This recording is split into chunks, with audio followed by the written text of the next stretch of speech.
What is the 30% rule? When I went to the Philippines in 2007, I could see the escalation of costs. It's got very stupid in the Philippines in many cases. If you imagine that when I first went to the Philippines, I think it was about 89 or 96 pesos to the pound, whereas currently about 70. So you're talking about 30% difference just in that. But then if you add in the inflation, the false inflation as well, what you find in the Philippines is things like electricity. The more you use it, the more you charge for it. That's no joke. It's not. It doesn't get cheaper for the more you use it. It gets more expensive, and basically the whole Philippines environment is based on the poor not spending too much on things. It's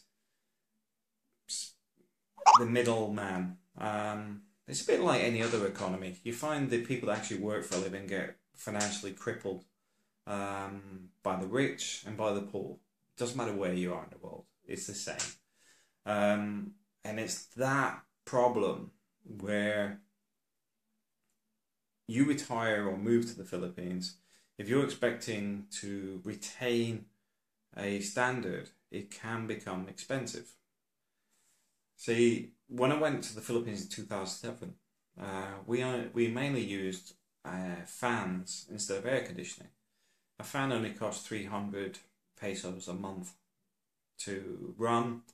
A air conditioning unit back then was about half a horsepower that we needed, which cost 1,500 pesos, and if you run it the night as well, it's 2,500 a month. As you can see, the fan's only 300 a month. The other cost 2,500. Now, when you start hitting a problem, is like where we have multiple buildings, but they all go through the same electric supply, which is why our electric bill can reach 20,000 pesos a month, and that's no joke. Where we've had it at 20,000 on a regular basis before. While we were overseas, it's actually dropped down to 4,000. But my in-laws originally were only paying about 300 to 600 a month. But when we started expanding and bought the next compound, they actually sent somebody around from the electrical company because they're wondering why it jumped to 2,500 in 1 month. Which resulted in us having to buy, having to buy a Vico meter for a secondary building, which is bizarre. I mean, if you read an electric bill, you even stick the franchise fee on at your cost. I don't understand what these crooks pay for. And I say crooks because they are, because they're robbing everybody, rich, poor. I won't say rich because the rich don't pay any of this because it's them that are doing this. But getting back on tangent, what you have is an increase in costs. And the increase in cost is tied in with your standard of living. If you live in a nipper hut in the middle of nowhere and you have an electric fan, the radio and stuff, you're in the poor lifestyle, so you're alright. It ain't gonna cost you much. But if you're looking to start adding air conditioning, washing machine, microwave, this sort of stuff, you're now moving into the mid-level lifestyle, and that's where you get hammered. The costs go up, and it can get very expensive. Because, like I said, it increases. It doesn't keep at the same level. It's not like you buy 1 box of food, then buy 2 boxes. You might find that 1 box costs you 1.5 boxes because you needed 3 that month. They just increase the costs, and it's just something to be aware of. So why I work on the 30% rule? The expectation over a year that your costs are going to go up 30%. Now that sounds quite severe, but you also adapt to the environment, so your costs do go up without even noticing. when you first get there, fan's alright.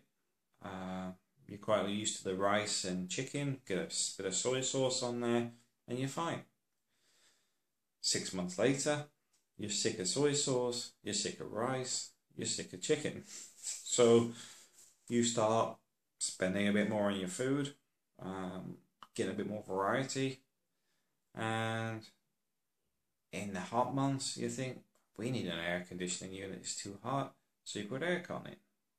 So by the end of year one, your living costs have increased by 30%, but your budgets remain the same. By year two, the cost of rice has gone up, the cost of everything around you has gone up, and you need a 30% window. Now, it may sound a bit scary to say 30%, but the way I did it, as I did in 2007, is I had X figure, which back then was, I think, 15,000 pesos a month. We had a living cost of 5,000, which was everything, but I budgeted 15,000. So like when I wanted a scooter, I just went and bought it. But I also built into the fact I want 30% extra a month. So what I do is I started blogging. I started doing other bits and pieces to make this little bit extra. And initially it will seem quite difficult, but then because your mind is focused on the 30%, you're moving forward. Because if you don't, you're going to go, right, my budget, I've got $1,000 a month, whatever it is, and you're going to go, okay, I'm retired, that's it, I can chill out, blah, blah, blah. Firstly, you get bored. Secondly, that's not a lot of money. It's decreasing every year. And thirdly, you're not going to get healthy or fit by thinking that way. When I say healthy or fit, I'm thinking mentally healthy and physically fit, because I see this so often. People just sit and get wasted. 10 a.m. on the beer till dusk till dawn. And the fact is, if you actually did something productive, you would actually find that it's not just the 30% you're looking for, but you're actually firstly engaging with the local community. So you're developing things, you're developing your language skills, you're developing the environment you're in. So it's like me, you'll see some of my videos where I put hardcore into the street because it's muddy, so I fill it up with rock. And it's to do with the local development. That's something I do. And that's from excess money. When I have excess, I'll actually do something infrastructure-wise, because the government's not going to do it. And I'm not going to sit there for 20 years getting muddy feet when I can just spend a few thousand pesos and fix it myself. So from that perspective, you start to say, right, you know what? And I'll give you an example of what I'm doing at the moment. It's my daughter's birthday this month. So I'm not at home, but she loves Playmobil, and Playmobil's quite expensive. But at the same time, I sat there thinking, okay, she likes the pony stuff, she likes the zoos and all that stuff. So I bought it, but it was all from what I call fake money, because it's all money I earn online. It's not real, what I call real money. I haven't earned it because I earned it 2 years ago, but I'm still getting paid off it. It's like these videos here. These make 40 plus now. They're about $41, $42 a month. That's $2 gone up since last month.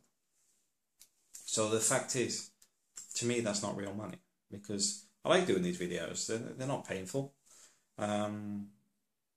I like sharing information, I like helping people, so it's not really costing me nothing. And at the same time, I know people are getting a lot out of it, so the value from me is that people are benefiting from this information. It's not for profit, but at the same time, when I get that cha-ching, you've been paid by Google Ads, that money then goes into buying stuff like the Playmobil. So my kids are happy, and although I'm not home at the minute, when I do arrive, I've got a load of Playmobil, and what else have I got? A couple of train sets, Lego, all sorts. But a lot of it is not real money, because it's money you earned extra, and that's all on the 30%. Because what started me was the 30%. I wanted to increase my income by 30% a year. And it sounds a lot. I know you'll probably think, that's crazy. But if you imagine you get X amount in savings and you can get 6% a year in your savings, you've already just increased your income by 6% by utilizing savings. You know, you say your annual income's 50,000, but you put away some every month, and you get it to a point where you're getting that 6%. You've just increased your income by 6%. And it's just focusing on that.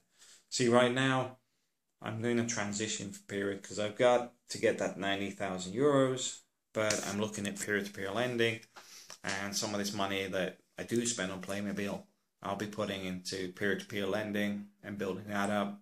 But also once it starts ticking over, that's increasing my income every year, because if I don't spend it and just keep reinvesting it, it's income for retirement. But yeah, the 30% rule is an important one. And if you're going out to the Philippines, you need to think, how am I going to make some extra money here? Because it's not just about the money. It's about keeping you busy, keeping you healthy, keeping you sane. Because if you're just sat in the Philippines, a lot of the guys just sit in subdivisions, spend all day on forums and stuff. They don't engage with the local community. They're too far out to mix with foreigners, so they become very isolated. Where if you have some skill sets or ideas that you can build on, even if initially they don't make money, at least it's keeping you busy.